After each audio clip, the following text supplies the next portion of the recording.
কিয়ামতের দিন ধন সন্তান সন্ততি আর সম্পদ কোনো কাজে লাগবে না। সেদিন শুধু আমল যদি ভালো হয় কাজে লাগবে, আমল খারাপ হবে সব শেষ হয়ে যাবে। আল্লাহ রাব্বুল আলামিন নবীজিকে ডেকে বলেছেন, নবী আপনি বলেন, কুল মা কুনতু বিদআম মিনার রাসূল, আপনি বলুন আমি কোন নতুন রাসূল নই, আমার আগে অনেক নবী রাসূল পৃথিবীতে এসেছেন, তারা বিদায় হয়ে গেছেন। আমি জানি না কিয়ামতের দিন আল্লাহ রাব্বুল আলামিন আমার সাথে কি ব্যবহার করবেন, আর আমি এও জানি না যে কিয়ামতের দিন আল্লাহ পাক তোমাদের সাথে কি ব্যবহার করবেন। এই আয়াত নাজিল হওয়ার পর আল্লাহর হাবিব তার মেয়েকে ডাকলেন, জামাইকে ডাকলেন, নাতিদেরকে ডাকলেন, আহলে বাইতদেরকে ডাকলেন, আর বললেন, ও আমার মেয়ে কলিজার টুকরা ফাতেমা গো শোনো, কেবলমাত্র আয়াত নাজিল হয়ে গেল, আল্লাহ পাক আমাকে শোনায়ছেন কিয়ামতের দিন আমি জানি না আমার সঙ্গে কি ব্যবহার করা হবে, আর এও জানি না যে তোমাদের সাথে কি ব্যবহার করা হবে। ও আমার কলিজার টুকরা মেয়ে ফাতেমা, কিয়ামতের দিন মুহাম্মদ সাল্লাল্লাহু আলাইহি সাল্লামের মেয়ে এই হিসাবে তোমার নাজাতের ফয়সালা হবে না। ও আমার কলিজার টুকরা নাতি হাসান আর হোসেন, কিয়ামতের দিন মুহাম্মদ সাল্লাল্লাহু আলাইহি সাল্লামের নাতি হিসাবে ফয়সালা হবে না। ও আমার জামাই হযরতে আলী, কিয়ামতের দিন আমার জামাই হিসাবে নাজাতের ফয়সালা হবে না। আমল যদি ভালো হয় ফয়সালা ভালো হবে, জান্নাতে চলে যাবে। আমল যদি খারাপ হয় কার নাতি কার জামাই দেখা হবে না। সুবহানাল্লাহ। কঠিন কিয়ামতের মাঠ।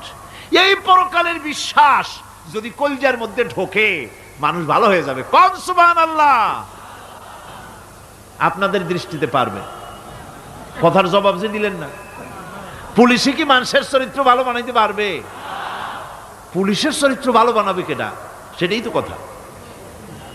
মানুষের চরিত্র যাতে ভালো থাকে, মানুষের জন্য খারাপ কাম না করে সেজন্য পুলিশ যাতে খারাপ কাম না করে সেজন্য আরো একটা ডিপার্টমেন্ট আছে না, তারা যাতে খারাপ কাজ না করে সেজন্য আর একটা আছে। এন্টি করাপশনের আবার এন্টি করাপশন আছে, তার উপর আবার এন্টি করাপশন আছে।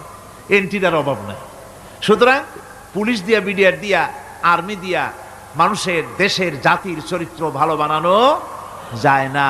রাসূলুল্লাহ এ দিয়ে বানান নাই, এটা ইসলামের নিয়ম নয়। পুলিশ দিয়া, আর্মি দিয়া দেশের মানুষের চরিত্র ভালো বানানো যায় না। চরিত্র ভালো বানানো যায় কেবলমাত্র পরকালের ভয় দিয়া। কিসের ভয় দিয়া?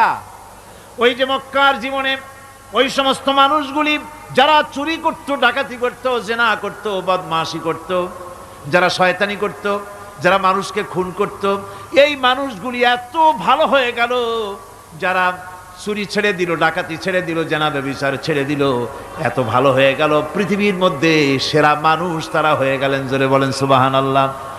নবীর সাহাবীরা পৃথিবীর শ্রেষ্ঠ সন্তান, নবীর সাহাবীরা পৃথিবীর সেরা মানুষ, তাদের চাইতে সেরা মানুষ নবীদের পরে আর কেউ হতে পারে না। জোরে কোন সুবহানাল্লাহ। নবীর পরে পৃথিবীতে শ্রেষ্ঠ মানুষ কারা? সাহাবায়ে কেরাম রিদওয়ানুল্লাহ তাআলা আলাইহিম আজমাইন। ওনারা তো কুফরের মধ্যে ছিলেন, শিরকের মধ্যে ছিলেন, চুরি, ডাকাতি, জেনা, ব্যভিচার এমন কোনো পাপ নাই যা করা হয়নি। তারপরে যখন আল্লাহর নবীর কাছ থেকে তাওহীদ, রিসালাত ও আখিরাতের দাওয়াত পেলেন, কি সোনার মানুষ এক একজন হয়ে গেলেন। সুবহানাল্লাহ। যারা ছিলেন নারীর সতীত্বের জম, তারা হয়ে গেলেন নারীর সতীত্বের পাহারাদার। যারা মানুষের মাল চুরি করত, ডাকাতি করত, তারা রাতভর মানুষের মালের পাহারা দিল, মানুষের রক্তের পাহারা দিল। সুবহানাল্লাহ বিহামদি। রক্ত সম্পদের পাহারা দিল। রাসূল বললেন, খায়রুল কুরুনে কারনি, সর্বশ্রেষ্ঠ যুগ তো আমার যুগ।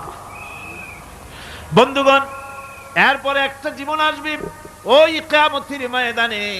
এই পরকালের বিশ্বাসটা গুরুত্বপূর্ণ ব্যাপার। আমাদের সব কিছুর হিসাব দেওয়া লাগবে। আল্লাহ পাক বলেন, ইন্নাস সামআ ওয়াল বাসারা ওয়াল ফুআদা কুল্লু উলাইকা আনহু মাসউলা। নিঃসন্দেহে মানুষের শ্রবণ শক্তি, দর্শন শক্তি এবং তার অন্তঃকরণের কল্পনা সম্পর্কে আল্লাহ রাব্বুল আলামিনের কাছে জিজ্ঞাসিত হতে হবে। কান দিয়া কি করেছিল, চোখ দিয়া কি করেছিল, মুখ দিয়া কি করেছিলে, হাত দিয়ে কি করেছিলে, সব কিছুর জবাব আল্লাহ রাব্বুল আলামিনের কাছে দিতে হবে। সবটার জবাব দিতে হবে। কোনো কিছু বাদ যাবে না। এমনকি মনের ভিতরে যে কল্পনা আমরা করি, এই কল্পনার হিসাবও আল্লাহর দরবারে দিতে হবে। কোরআনে কারীম বলছেন, ওয়া ইন তুবদু মা ফি আনফুসিকুম আও তুখফুহু ইউহাসিবকুম বিহিল্লাহ। মনের ভিতরে তুমি যেটা কল্পনা করো